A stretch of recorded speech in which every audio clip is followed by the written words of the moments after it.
Do you want to learn more on how to put money to work in regenerative food and agriculture? Follow our video course via investinginregenerativeagriculture.com/course or in the links below. Now, on to the podcast. In this episode, we discuss what the role is of fully vertically integrated products in the regenerative transition of a farmer. Products that really go from soil to plate, and discover the story of the only micro soy sauce brewery in Europe.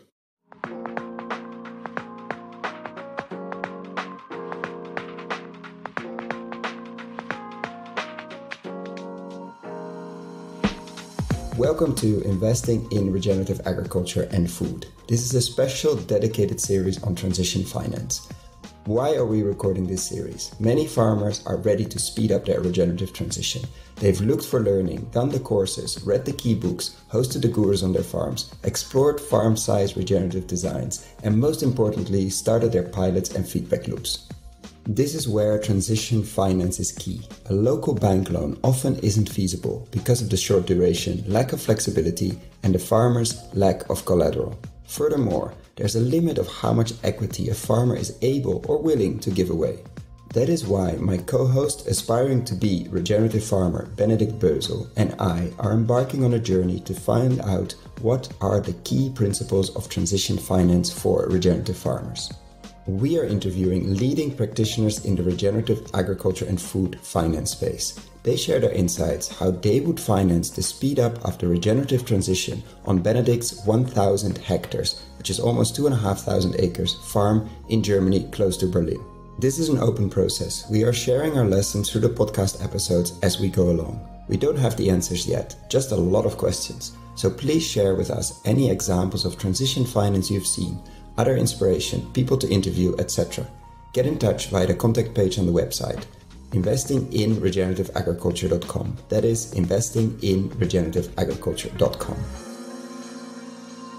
Tomasu soy sauce is the only microbrewed soy sauce in Europe and finds its origin in Rotterdam, the Netherlands. And I'm pretty sure they're the only farm-to-bottle and farm-to-plate soy sauce maker in the world, with a regenerative farmer as part of the company. Welcome, Bert. Hey, Koen. Thanks for having us. Of course. And a personal question, because you don't have a background as a farmer, if I remember correctly. How did you end up talking about soy and soil so much, and what brings you to the world of agriculture? Well, I'm still kind of surprised that I'm talking about soil. If you would have asked me this question 5 years ago, I would never have known that I was about to talk about soil, to be honest. So it has been quite a 5-year journey that is now resulting in this podcast. And can you share a bit about your background, as you don't come from, I think, the food space and the agriculture space? Well, my personal background finds its origin in more marketing and commercial related roles. But to be honest, this whole soy sauce story started with my brother-in-law, which I know already for 15 or 16 years or so, who has a long history with his family as a baker.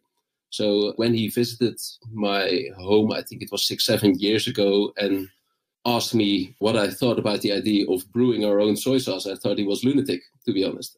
But that same evening, I started Googling and I was like, why is nobody doing this?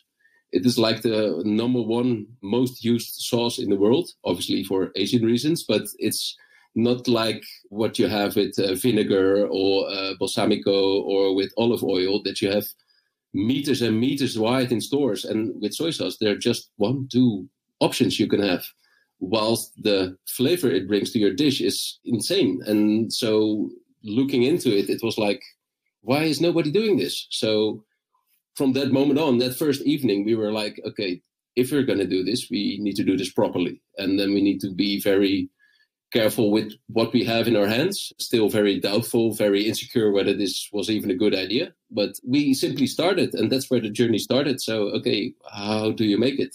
And luckily, we got some help from America. Yeah, because with the power of the internet, obviously, you found some examples of actually people that have done it at a non-industrial scale. Yeah, that's quite a cool story because, as said, my brother-in-law was 2 months before, I think, he visited me and sat down at my kitchen table. He was looking at Discovery Channel and was watching a documentary called Bizarre Foods, where blonde hair, blue-eyed guy from Louisville, Kentucky was brewing his own soy sauce. And it is a bizarre food having that context. And at that moment, watching that documentary, he literally booked a flight ticket. And within 2 days, he was visiting his brewery. And he knocked on the door without an invitation. And luckily, the guy opened the door and he said the famous words, well, where are you from? Do we have an appointment? No. But I saw you on television, and what you are doing, I want to do in the Netherlands. And he was like, okay, welcome in Kentucky. And that's basically the start of it all. And he came back, was infused with the whole soy sauce virus, and infused me and infused his right hand in his bakery. And suddenly we were, with the three of us, willing to start the soy sauce journey, basically. But very soon we already discovered that, okay, if we're going to do this, we need to do this properly. And we got really inspired by wineries where soil is an actual part of the whole product philosophy. And not that it was on purpose that we were already looking into soil or whatsoever. It was more driven from a need for autonomy. We want to do everything ourselves because from the start we had the idea this might be something special. So we need to be very careful with what we have, and let's find a farmer. And that was quite a journey, to be honest, and quite a quest to find the one that was suiting our vision and matched our values.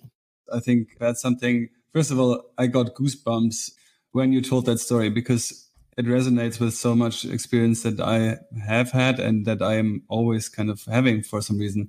And I think the basis and the key, and that's, I think, for all of us in any situation, it's this believing and understanding and just doing it, just starting. That's everything. Everything is starting and doing it, because once you do that, once you start the journey, so to say, and it reflects beautifully with the story how your brother-in-law went to the US, and then obviously this guy opens the door and everything falls into place as if there is some sort of laid out plan that was always lying there, and you guys basically just go with it. And then it's a journey, and that's what it's all about, right? And this is what brings the passion in it. This brings the motivation, the vision, the idea, the energy that you can basically get out of it. And I think this is really key for all of those transition processes and those, who are wanting to try new ways and go different directions, because life has a funny way of then actually bringing things to you and opening doors and establishing connections with people or with situations that you wouldn't have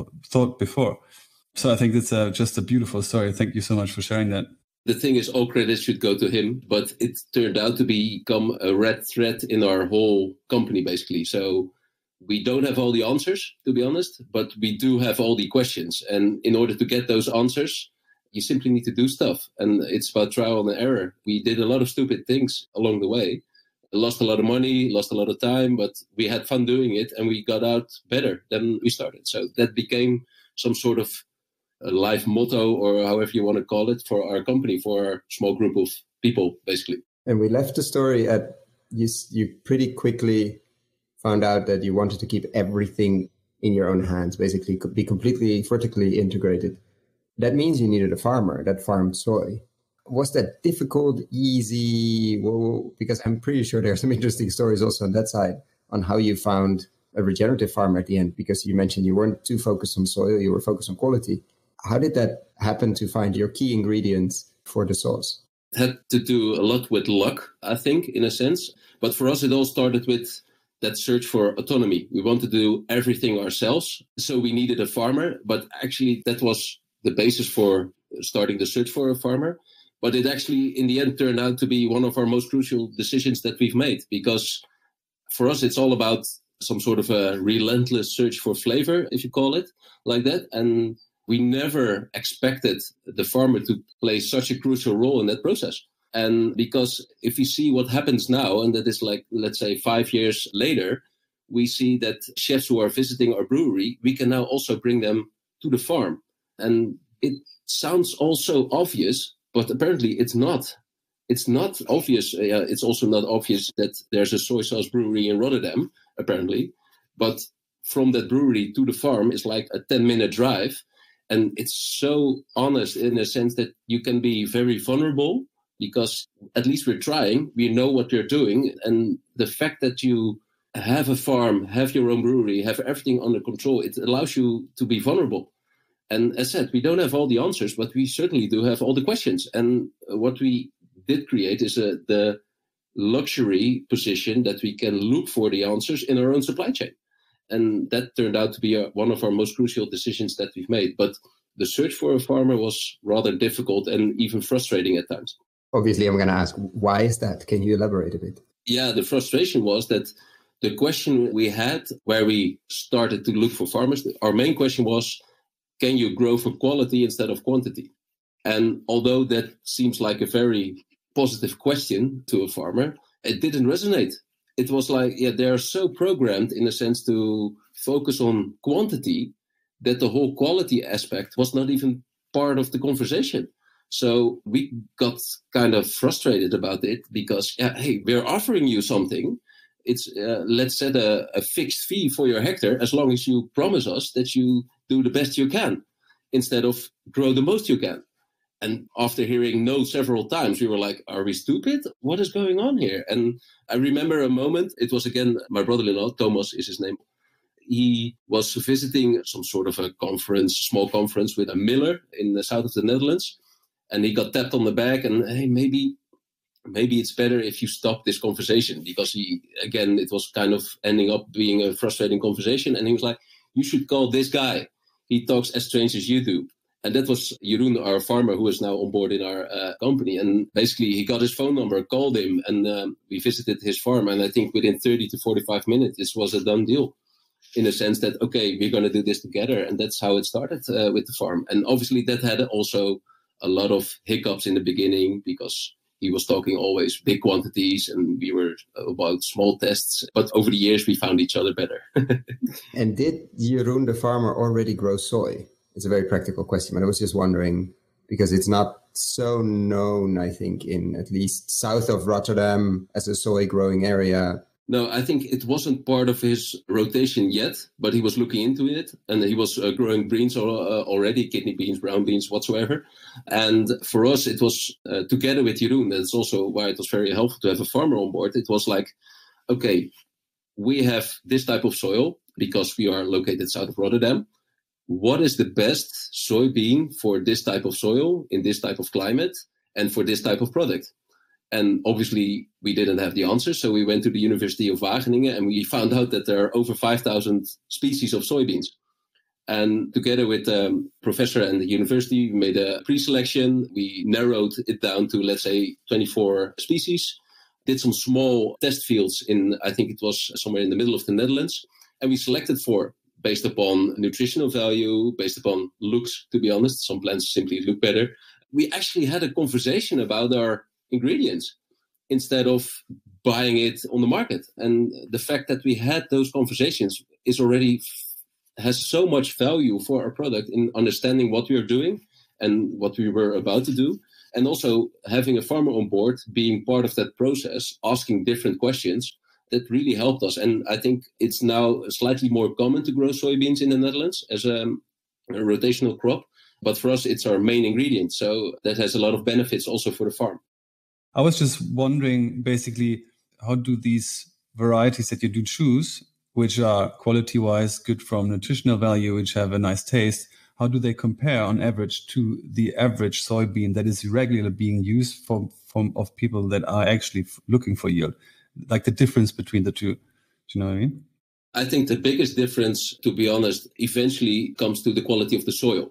So the selection of the variety of the soybeans, I'm not so aware of what the differences are, to be honest. But what we see, and that's also data we are getting over the years, so we are getting a better insight in what the nutritional value of our own soybeans are. We only have now 4 harvests. So it's not that much of data to say something, but for us, what we see is that we see a clear relationship between the quality of the soil and the nutritional value in the soybean. And for us, there's a saying we tend to use a lot, is that nutritional value is, no matter how you look at it, connected to taste, and in a positive way. So the higher the nutritional value, we genuinely believe that it has a positive impact on taste. So the way we look at it, it's our own soil, it's our own variety, and we try to treat our soil the best we can every year in order to ramp up the nutritional value of the soybeans. So I don't have a lot of insight in comparison to other soy farmers or other varieties, to be honest. This is hugely interesting. Obviously, we know, I guess we all know Zach Bush and his work in the US, and sort of bringing that, I think, that impact and that narrative of soil quality nutritional value, taste towards the consumer, I think that's a great way of actually starting a conversation on that front. Absolutely. And then barber, obviously. Yeah. Mm-hmm. Exactly.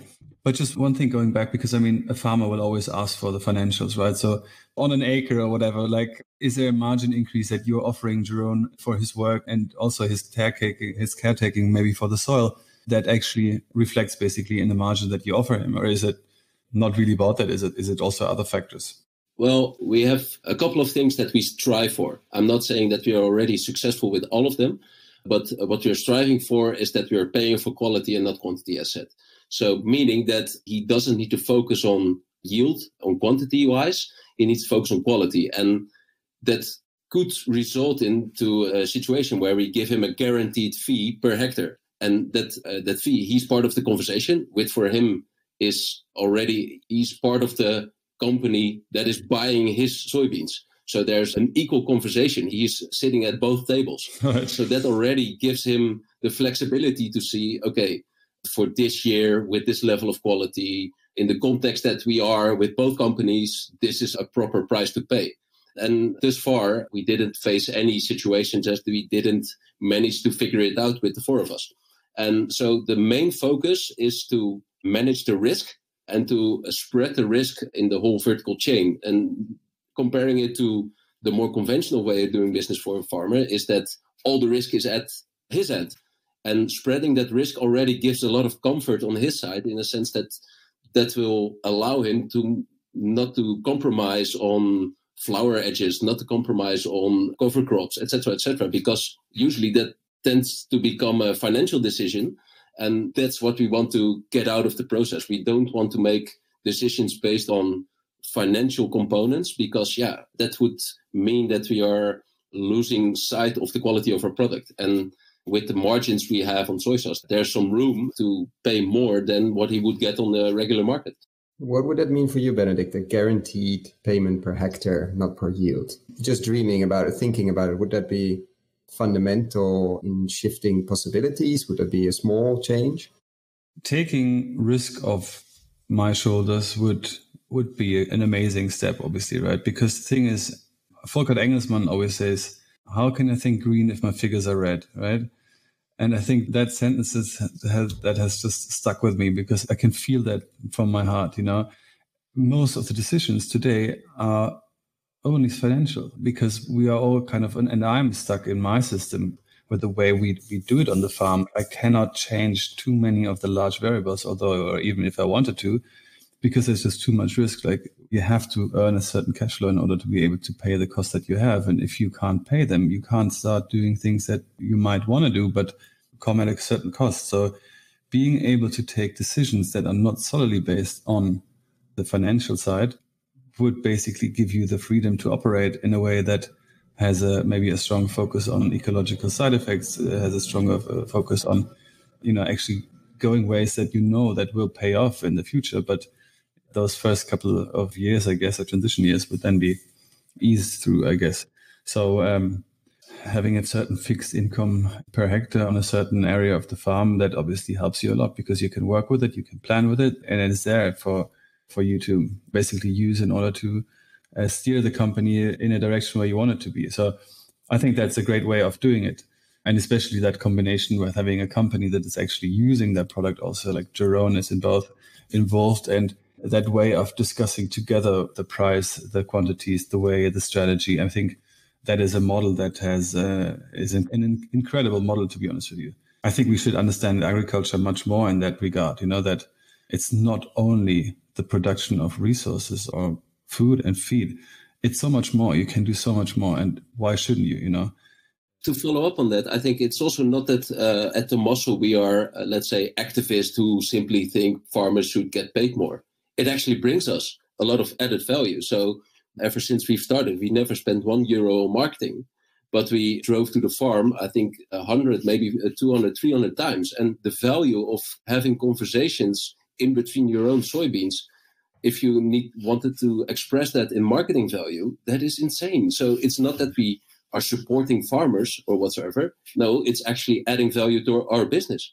So by having the opportunity to bring people to the field, explaining our philosophy on soil, on how we treat our crops, all these things. It's not charity at all. It's for us a crucial, maybe even a decisive decision that we made for how we are perceived as a brand and as a product. And how is it, you mentioned 4 harvests, like this work and the work you've been doing with the farm, obviously inside the company and the farmer relationship, has that changed the quality, like the measurements you've been doing, you mentioned it before, has it changed the soy over the last 4 years? Like, have you seen an increase or an improvement? Flavor, obviously, is something you're constantly seeking for. What has been the differences over the last 4 years as the farmer has been focusing more and more and more on soil? To be honest, we do single cask. So we brew our soy sauce on 30 to 40-year-old whiskey barrels we source from Scotland. So every barrel in itself already has a unique flavor. It requires a pretty professional taste buds to notice the difference, to be honest. But there is a difference in it. For us, it's hard to say. It depends a lot on the weather. It depends on the barrel it's in. It depends on the parcels that we've used. It depends on the time of the year that we start the process of brewing. All these elements come into play. So I find it hard to say, well, that harvest was better than that harvest. With wine, for instance, it's, I think, better to compare because, it's all grapes. There's a wine of that year. There's a wine of that. We have a lot of other. It's a perennial crop. Yeah. It stays in the same place. Exactly. Yeah, maybe that's the most important part. But for us, there are so many variables that have influence on the flavor that for me, it's hard to see a difference. So the way we use our different harvests is that we look at the nutritional value. We look at how it responds in the initial week of creating koji. That's the first step of making soy sauce. And when it turns into moromi, when it goes into the barrel, then we see what happens. But we don't have all knowledge yet. So what we created is a situation that we hope that within 10, 15, maybe even 20 years from now, I can give you an answer to the question you just asked, but now I don't. Let's say also the wine industry had a few years to figure out a lot of these things. Yeah. The cool thing also is it's not that we have a whole list of contacts that we can call and say, how do you do this? Because we got in contact with Japanese soy brewers and obviously the American soy brewer. And it's not that they are approaching it like this. And they are now also raising questions within their supply chain. But for us, there are not a lot of peers to discuss this. Meaning that you're the only one. I mean, I suggested that in my intro, but it was mostly me suggesting it. Mm-hmm. You're probably the only or one of the very few soy brewers that have access to their own soy and actually are in full control over the full value chain, basically, or full value web of their product. Yeah, I know that the guy who welcomed us 6 years ago, Matt Jamie from Bourbon Barrel Foods in Louisville, Kentucky, is also having very close relationship with his suppliers. So I know he's doing it as well. But to be honest, from the people we spoke to in Japan, we never met any soy brewers from Korea or whatsoever. But yeah, they were very surprised hearing our story. That's insane, if you ask me.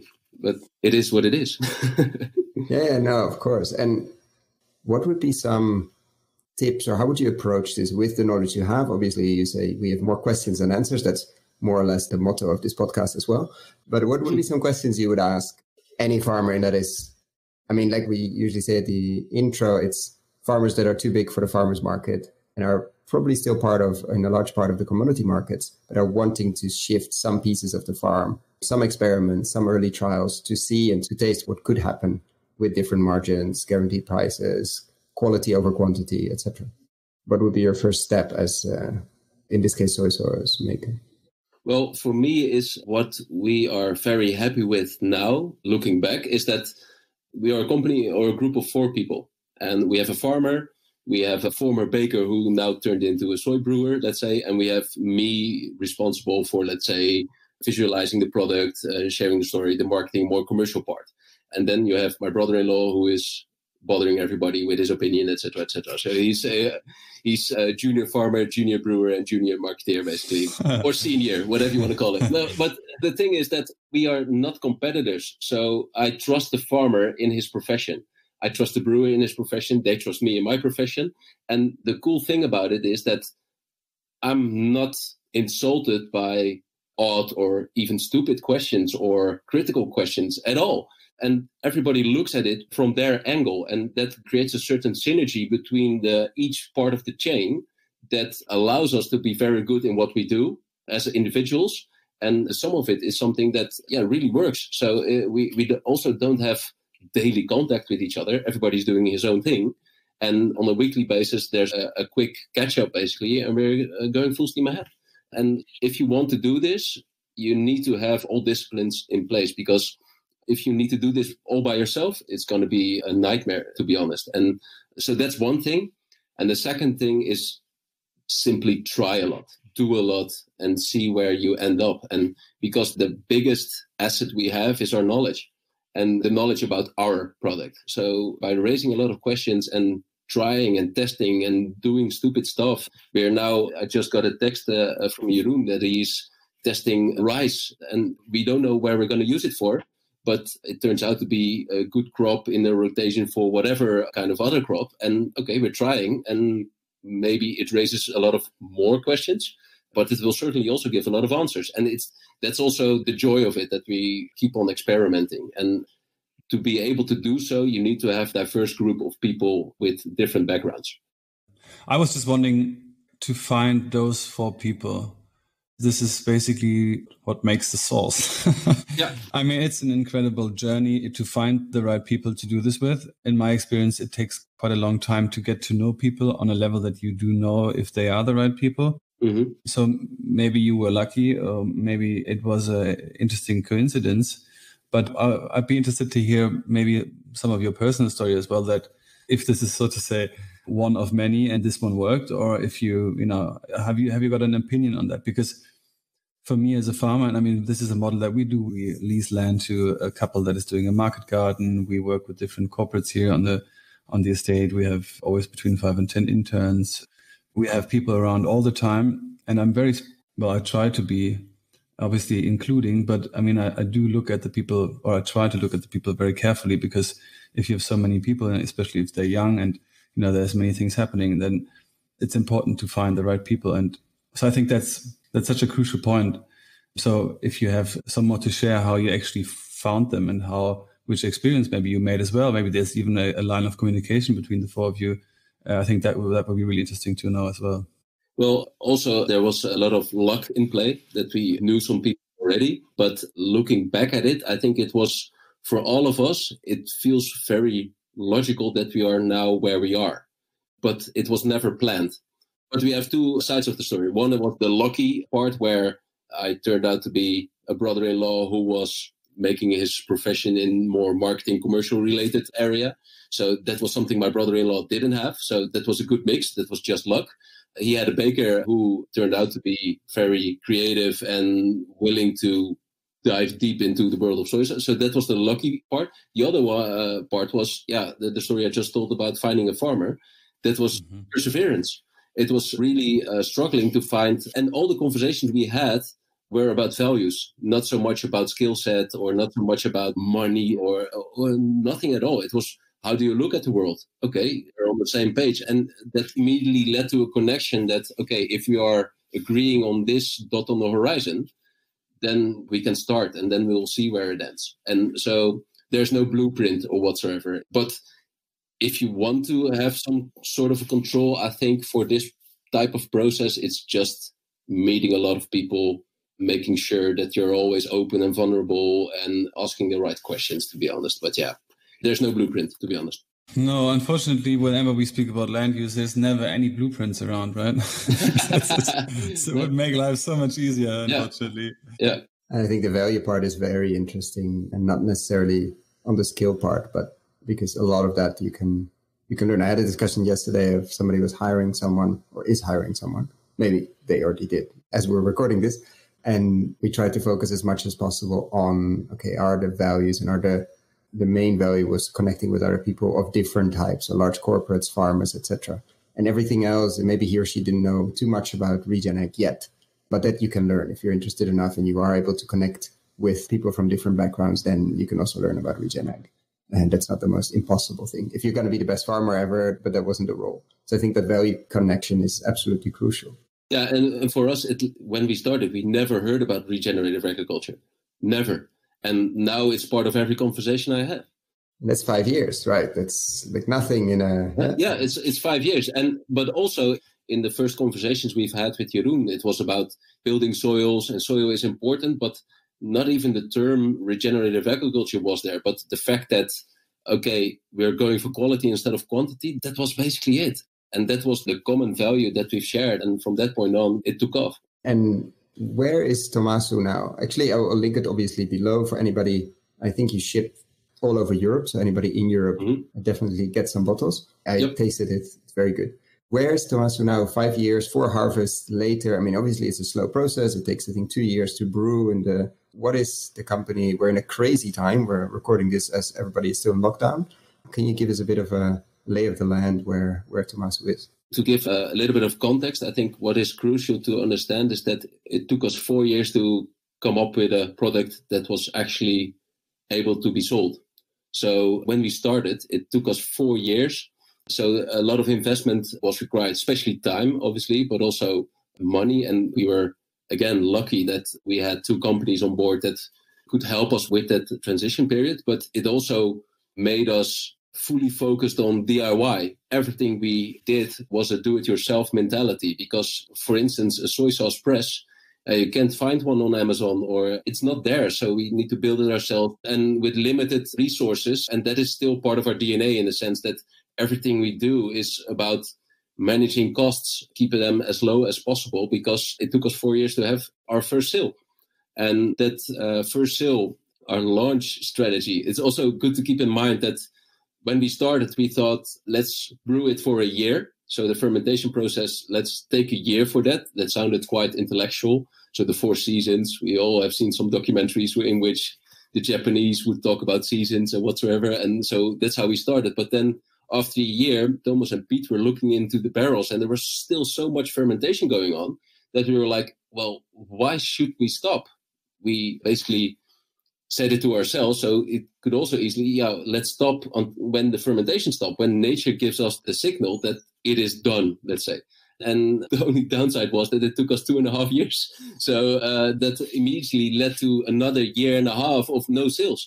But in the meantime, we need to keep producing in order that if it would be tasteful and successful, that we would need to have enough product. So every week you kept adding barrels, but you did have no idea what the flavor of the first barrel was going to be. No. Wow. The biggest risk was that we would have enough soy sauce for ourselves for the rest of our lives. But so when we bottled our first bottle, we hand cut the labels. It was so do-it-yourself.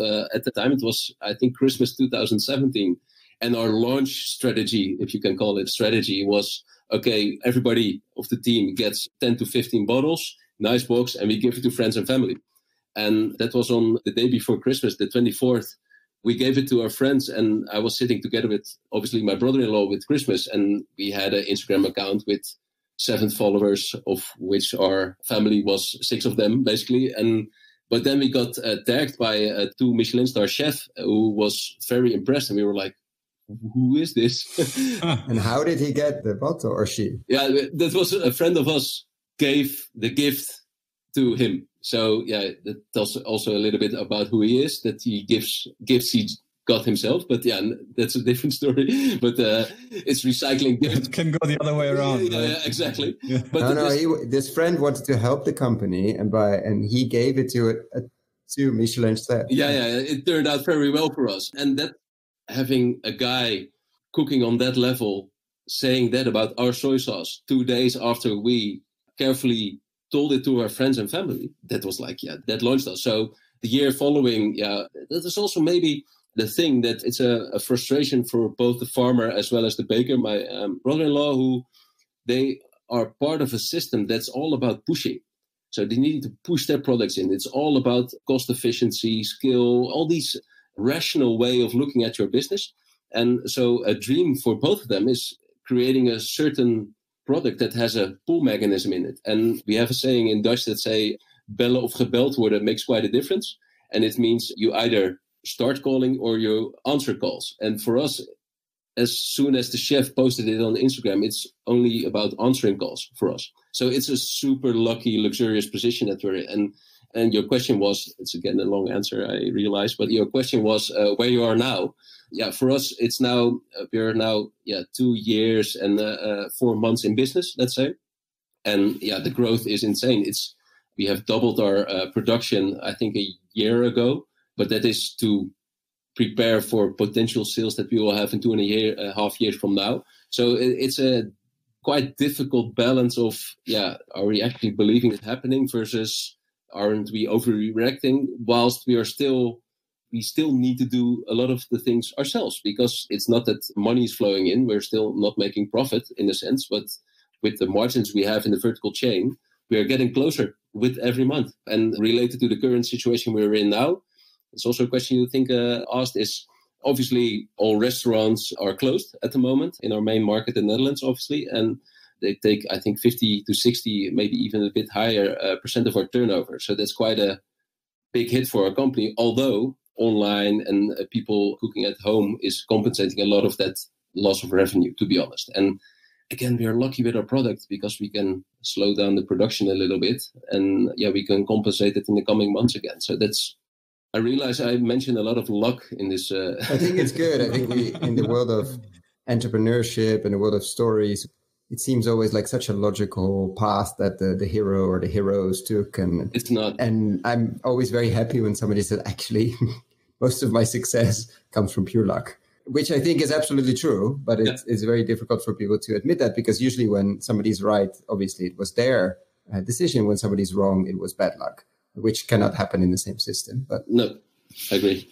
But I think this actually goes exactly back to what I tried to articulate in the beginning. It's luck will come if you start.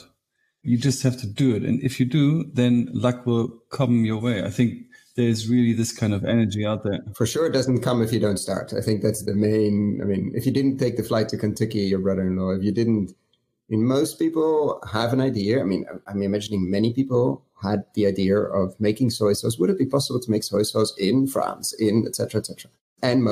And all of them didn't start or never really got off the ground, which I think comes to your point, Benedikt. You need at least to start, which still means you probably fail, because most companies and ideas don't work out. But either you learned a lot, or you have a lot of soy sauce for the rest of your life, or it works, which is obviously what we're hearing now. And a big part of that is to create a bigger chance of getting that luck is to take small steps. So we quite often ask ourselves the question, what if we would have started with a lot of money in our bank account? Then we would have approached it totally different. Then we would have built a large brewery. The website would look 10 times better, but it would also create a lot of additional pressure to level of success that we need to strive for. And by taking small steps, doing a lot of things ourselves and just investing, especially a lot of time, which is pretty precious, obviously, but I think making small steps allows us to keep the pressure off slightly. And that gave us the time to proceed and persuade that level of quality that we're aiming for. And it's still part of our process, on our daily process. Start small. And obviously we all think big, but it's the start small and baby steps towards that bigger ambition. We have the time. We are not looking at next year or the year after. We are looking at 10, 15, maybe even 20 years from now. And that's where we are aiming for. It's not that we are pressured by investors or by ourselves in a sense, this year we need to have this. Everything is small steps. Is that something you've learned, or is that something you always had in you? Because I have two hearts in my chest. One is somewhere around those lines you just mentioned, and the other one is screaming quite loudly, come on. There's just so much to do and so much you can do and achieve and move. Like, I'm finding it sometimes very difficult to calm myself and be like, look, there's no stress. Let's do it one step or another. So do you have a blueprint for that either?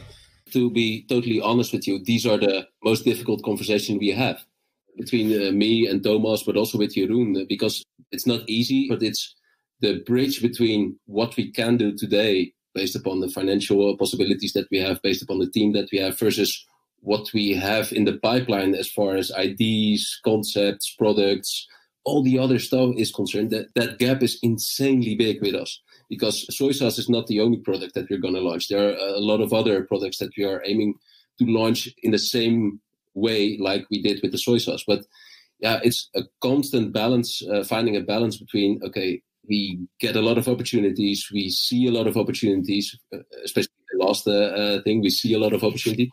But you can only do one thing at a time very good. And that's the biggest frustration, to be honest, because we want so much and sometimes... But the upside is that we are basically forced to take small steps because we are pretty strict on that. We don't want to have external pressure by having investors in or whatsoever, because autonomy is that's our holy grail, in the sense that we are so careful in protecting what we have that we don't want to have pressure on that asset 10, 15-year goal that we have. This is also really interesting from the perspective that, I mean, one of the big problems of having finding someone who's able to finance the transition, and if it's a classical bank model that we know, then that's exactly what happens. You become dependent. You have a third party, even if it's an investor, you have to speak to and basically tell him or her what you're doing with the money. But at the same time, question back to you, if you would have someone that would offer you capital to take 1 or 2 steps faster or scale it up a bit faster, and he or she would be sitting on the same half of the table, basically not pressuring you, basically understanding slow processes, if that is the 15 or 10, 20 years time, would you in that situation also say, no, I like the kind of pace and what it makes me focus on, rather than saying, well, if I would have that great investor, then I will think about it differently. Obviously, we're always open for those type of conversations. And the only thing, we have a pretty clear rule with the 4 of us. If 3 of the 4 smile, we do it. And the same goes for this. So if 3 of us think that's a good idea, then we'll do it. But it really depends then again on values, connection, etc., etc. How many times have you been the 4th one not smiling? Never. Thus far, we've all agreed on every decision. Oh, that's amazing. So that means that we never had any difficult issues to deal with, I think. Also related to the topic of this podcast, the transition, this is just a way. It's not the way or whatsoever. It's especially looking at the farm of Jeroen. He's a very entrepreneurial farmer. He has a lot of initiatives explored, and he actually did it. And he's part of a lot of initiatives related to more direct supply to consumers, all kinds of initiatives that shows his entrepreneurial spirit in a sense. And we are one of these initiatives. So it's not that he has 350 hectares at the south of Rotterdam. And to give you a little bit of context, I think now 6 or 7 hectares is allocated for soybeans this year, and another 6, 7 for wheat for the coming year. So that's 12 hectares for the soy sauce product, and a lot of, I think 10, 15 for a new project that is coming. So it's 5 to 10% of his total farmland now, which is already quite significant if you ask me, but it cannot be seen as the way to, it's part of the transition phase he is in. It's an element and not the transition phase. Yeah, I think it's crucial too, because it's also a huge risk, obviously. What if it doesn't work? What if after 2.5 years there was not a good product coming out, or a very bad tasting soy sauce? Then if you had 50%, then already 50% of the farm with soy basically contracted for the soy brewery, it would be a huge disaster. Yeah. My answer to that is then it better be fun doing so. Otherwise, it's bad luck, and it's also not fun. No, obviously. Yeah. What do you take away from this conversation, Benedikt? Well, Joel Salatin always says a good thing is worth doing even if it's done bad. So I think what I really enjoy, Bert, and I mean, this is, I think, 2 things really, and one that is predominant in what we do all the time is having fun, right? I mean, life is tough, cash flow is bad, there's so many risks and fears and stuff like that. But it's incredible work. I mean, we are outside, we can do what we want. We can create, we can build things, we can grow, we can create life basically, right? Obviously not. Fair enough. In that certain frame, obviously. But so having fun, enjoying what you're doing, getting up and, having things that you love talking about, you love thinking about, you speak to everyone about, having that, basically that energy. And that comes with a project that you fell in love with, I guess. So I think that's really crucial. Having a new way, going different routes, and by that, just enjoying what you're doing. I think that's a key thing. And then something which you said, I don't actually like being told very much, but it's probably true, is that you have to focus on the single things. And once you do that, you obviously get much better at it, or advance faster or whatever. So I think that's interesting how you say, because we cannot do everything at the same time, we are forced to make sure that what we do is good and actually increases the quality of the product as well. I think that's really interesting approach. I understand why you're saying that you don't like to hear that in a sense, because you want to do a lot of things at the same time. And that's true. And it's also not true. It's true because if we wouldn't have been all over the place for the last 10 years, then we wouldn't be able to connect the dots, basically.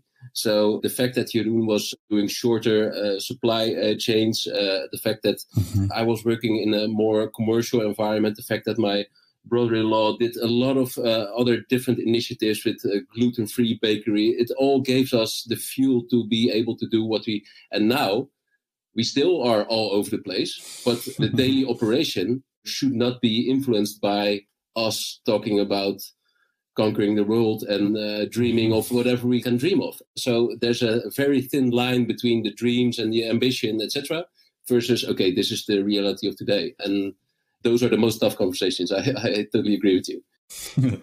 Yeah, you put it nice. So, Koen, I think it's time for your famous last question.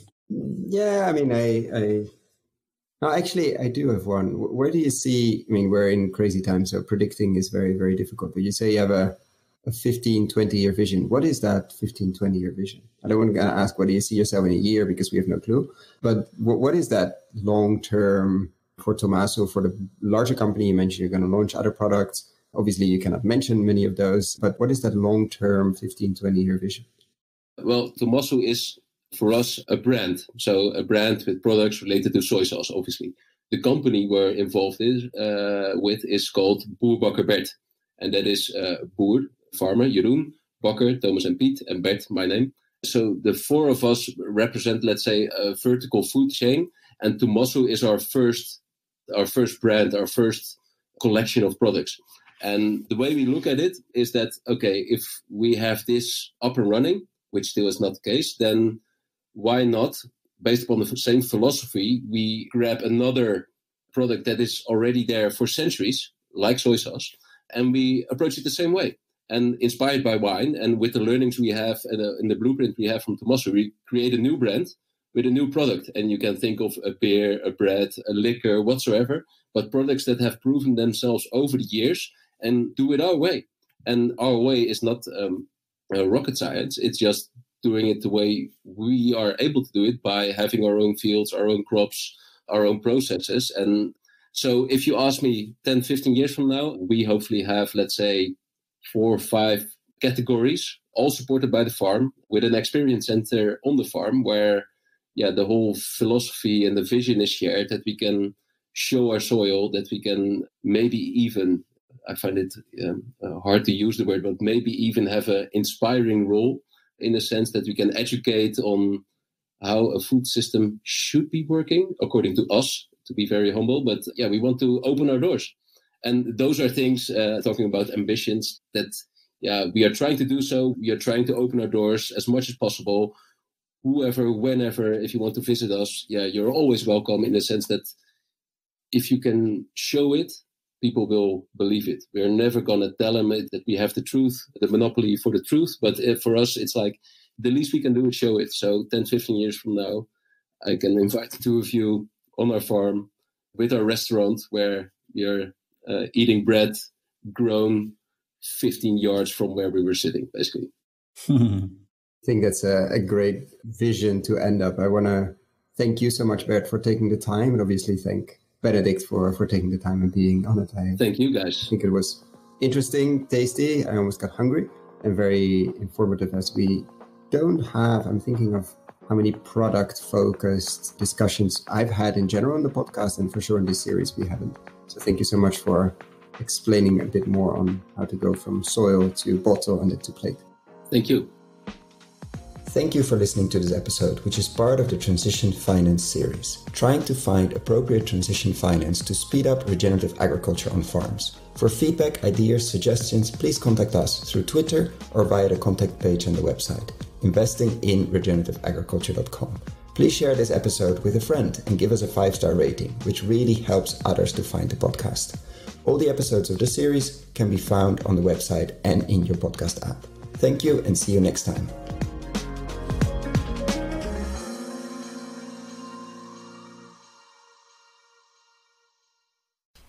Dear friends of the podcast, I'm super excited to share with you the online video course Investing in Regenerative Agriculture and Food. How to put money to work in regenerating soils at scale and growing a lot of tasty food while doing it. Why are we doing this course? After 100 interviews and more than 100 hours of audio asking the question how to put money to work in regenerating soils, and have been following the space since 2011 and recording these podcasts since 2016, we thought it was time to share our lessons learned. What have we seen in the space over the last years? How have we built our decision-making framework? What to focus on with the podcast? How have we picked interviewees? And what questions should you ask? What is happening in the space? What should you read? What should you listen? What should you watch? How to approach this space?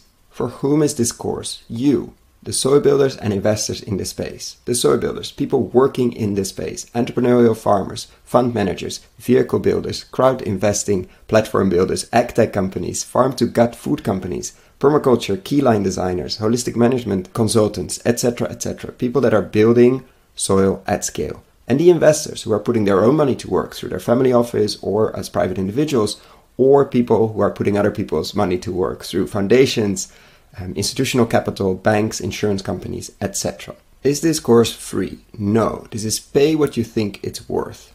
Meaning I have no way of knowing what this course will be worth to you. And I'm very aware that among the listeners of this podcast, we have people with very different means. So I'm inviting you, if this course is creating value to you, and if you have the means, to consider paying what you think it's worth.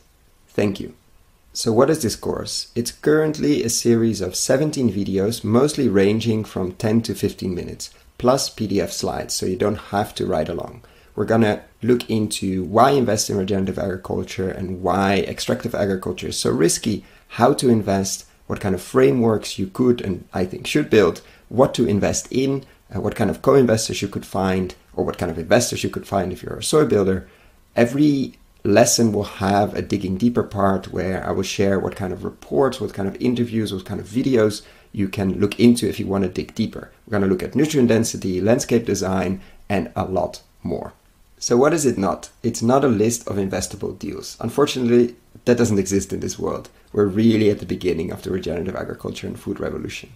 It's also not investment advice. Before making any investment, please find professional investment advice. So get ready, get a cup of coffee, a cup of tea, or whatever you're drinking. Click on the link below, sign up, and I'm really looking forward to your feedback.